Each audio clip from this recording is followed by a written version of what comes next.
So what's up? Kamusta? Ayos pa tayo dyan. So nandito tayo ngayon sa may Skygo Baliwag Branch para sa update natin. 2026, bagong taon, bagong motor. So dito sa harap natin itong Skygo Hero 125. So alamin natin yung specification and yung presyo kung sulit pa rin nga bang bilhin ngayong 2026. Tara, samahan niyo ako, walk around na natin. Ayos na ayos yan.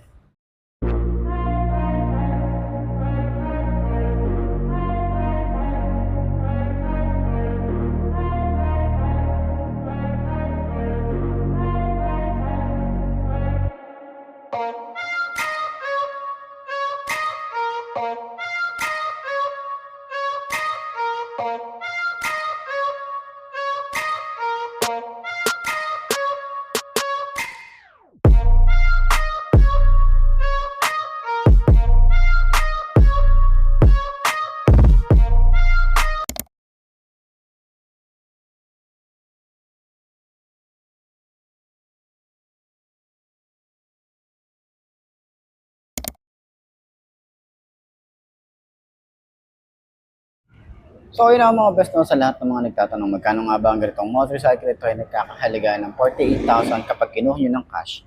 At syempre available din po sila sa installment. Ilalagay ko sa screen nyo para at least meron kayong reference pag kumuha kayo ng hulugan. So sa tingin nyo, sulit nga ba ang presyo niya ngayong 2026? Comment nyo naman yan. At para dun sa lahat ng mga nakagamit na ng ganitong motorcycle, baka pwede nyo i-share dyan sa comment section. Ano nga ba yung mga naging experience nyo sa motorcycle ito? Ayos na ayos yan.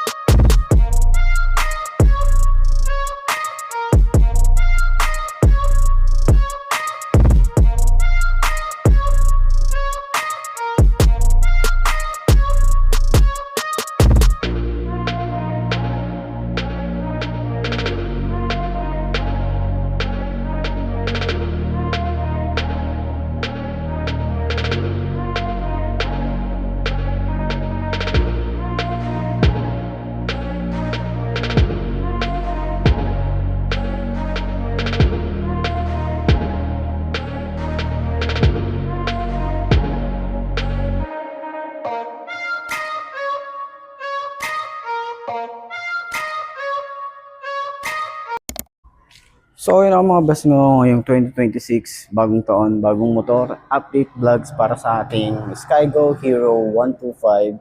Ito yung version na meron siyang fender sa harap. Kasi nga dalawa yung version ng Hero. Merong Hero 3, Hero 4. Yung Hero 3 yung parang walang fender dun sa harap tapos iba rin yung mukha niya. Pero ito, pang off-road, pwede na rin ang isang to. Okay? So yung kanyang gulong is nakapang off-road na din, pero pwede nyo palitan pa yan, mas magandang pang off-road. Pero yan, tingin ko, goods na rin naman to. Okay? Lalo na dito sa likod, pwede na yan. And then, naka-upright position, maganda yung handlebar, nakaangat talaga siya. And then yung analog, yung ating ano rito, panel. Okay? So may mga design tayo rito na maganda. Purus ko din yung datingan niya, tsaka medyo payat lang yung itsura niya. So, side stand natin. Ito nga pala ay carb type. So, sana din dito, maglabas na sila ng, digital tuloy. Maglabas sila ng fuel injection or FI. Diba? Sa mga ganitong motorcycle. Baka pwede naman, diba? Skygo, baka naman. So, ating height is 5'2". Sa mga upgrade siguro na gusto natin dito, fully digital para sa kanyang panel gauge. Naka-LED yung mga lights nito, 'di ba? Sa lahat ng lights niya, headlight, tail light, sana upgrade nila ng LED. Ayan, medyo nalulutang ako. So ito nga pala ay semi-automatic, wala tong clutch, okay? Pero maganda na rin to kasi meron na rin siyang cover para sa high speed. Ayan, meron siyang cover na ganito, hindi masakit sa kamay, lalo na kapag umuulan or medyo mabuhangin, masakit sa kamay pag gano'n. So, ayan, 5'2" yung ating height. Komportable naman tayo rito. Naka-upright position. Ayan. Tapos yung ating paa, hindi man tayo flat na flat, pero manageable naman. So, ganyan ang itsura kapag naka, ano na, no? Yung legroom natin dito, spacious pa. Okay, may space pa tayo rito. And then, dito naman sa side, meron din tayong parang, pwede nyo paglagyan din ng bracket kung meron pa tayong bracket dito. Ayan, medyo payat lang kasi talaga dito sa bandang unahan. Okay, so turning radius niya, malawak din, may space pa rin tayo rito bago tumama. Okay, ganyan ang tsura. So yung shock niya, expected natin, okay yan, sobrang lambot din yung shock na ito dahil nga syempre kung gusto nyo ipang off-road to, pwede. Pati yung kanyang shock sa likod, ayan. Okay, so sa lahat ng mga gustong kumuha ng ganitong motorcycle is pwede nyo akong i-PM sa aking Facebook page na iMart Moto 2.0. I-assist natin kayo. Okay, sa lahat ng mga nag-i-inquire, assist natin kayo and then send nyo lang yung application and then yung mga requirements para mas mapabilis yung pagpo-pull out natin ng motor. So, yun, PM lang. Follow nyo na rin and subscribe na rin sa aking YouTube channel. Ayos na siya. Okay. Check natin yung center stand kung goods pa siya. Yun. Magaan lang din siya. Ayos.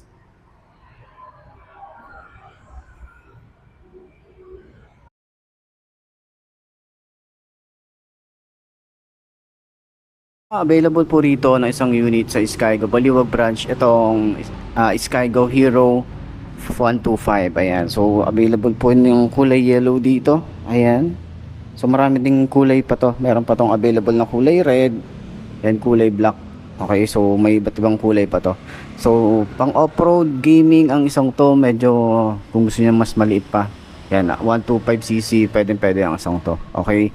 So sa kanyang headlight, meron tayong halogen bulb, meron din tayong signal light na halogen bulb, flexible din yan. Then nagustuhan ko rin dito is available yung kanyang hand grip, yung grip, yung guard nito or yung cover natin para sa grip natin. Okay, yan. Hindi ko alam kung ang tawag dito, kalimutan ko yung tawag dito, pero ayan, yung kanyang cover. Okay, para sa handlebar meron tayong ganyan. Then yung ating fender, meron tayong flexible din, tas mahaba rin yung ating extension. May matte finish din tayo rito and then glossy na kulay yellow. Naka-telescopic fork, naka-ward spoke tayo rito. Yung size ng kanyang gulong ay 2.5 by 17. Ayan. So, naka-ward spoke, naka-single disc brake, and naka-dual pad caliper na kulay golden. Okay? So, naka-air-cooled, naka-carb type, naka-Euro 3 na rin ang isang to. Then, meron tayong magandang design din dito. May yellow din na lining. Yellow din yung font niya rito, and then meron din tayong mga sharp design din. Then open part naman to para kapag kaliko tayo ng mga carb natin or dito sa side na to, hindi na tayo magbabaklas ng fairings natin.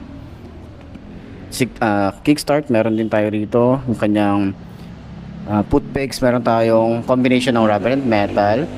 Rear brake pedal, ito kailangan itong i-adjust, hindi siya umaano. Ayan, so meron din tayo ritong naka-engrave na Skygo logo, and then yung ating tambucho mahaba din yan. Ayan, so meron tayo ritong cover na metal. Yung kanyang foot pegs, combination din ng rubber and metal, napiflip din naman yan. And then yung ating alloy na ginamit dito, maganda rin. Medyo manipis lang, pero yung swing arm natin maliit lang din. Dual shock din tayo rito, adjustable din yan. So mayroon tayong Hero dito na sticker hanggang doon. Okay, so yung kanyang handlebar is naka naked handlebar tayo rito, tapos naka upright position. And meron tayo rito panel gauge na meron din tayong panel gauge na analog type.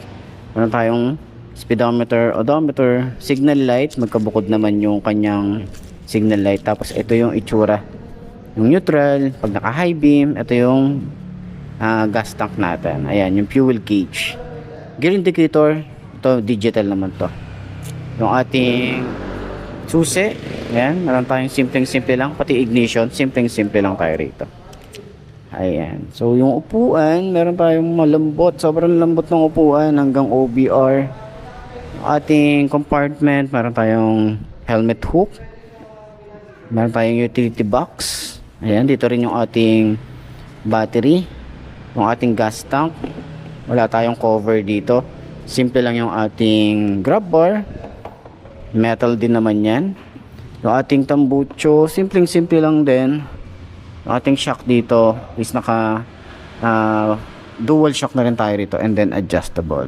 Drum brake, yung size dito sa likod ay 2.75 by 17 and naka ano na rin tayo rito, off-road yung ating tires. Yung ating taillight is naka bulb type or halogen bulb. Yung signal light din natin naka halogen bulb din. Meron tayong chain cover, maganda yung sprocket size din dito, naka 3060. Yan, maliit lang talaga siya. And naka dual head shifter. Meron tayong 4-speed. Okay? So, yan yung kabuuan ng ating Hero 125. Kung naghahanap kayo ng mga pang off-road na 125cc, pwede rin ang isang to. Maganda rin yung itsura niya. So, ayos na ayos yan. So, ayun na mga best, no? Sa lahat. So, ayun na mga best, no? Ito na ba ang motor na babagi sa'yo? Kung ito na nga ay markahan mo na at mag-subscribe ka na sa aking YouTube channel, i-click mo na rin notification bell para updated ka sa lahat ng videos na upload natin dito araw-araw. So, laging tatandaan, wala sa brand ng motor ang itatagal niyan, kundi na sa pag-aalaga mo yan, tatagal yan, ayos na ayos yan. So, kita ka na lang ulit tayo bukas. I'm Marty. Ciao. Maraming salamat sa inyo. Babush.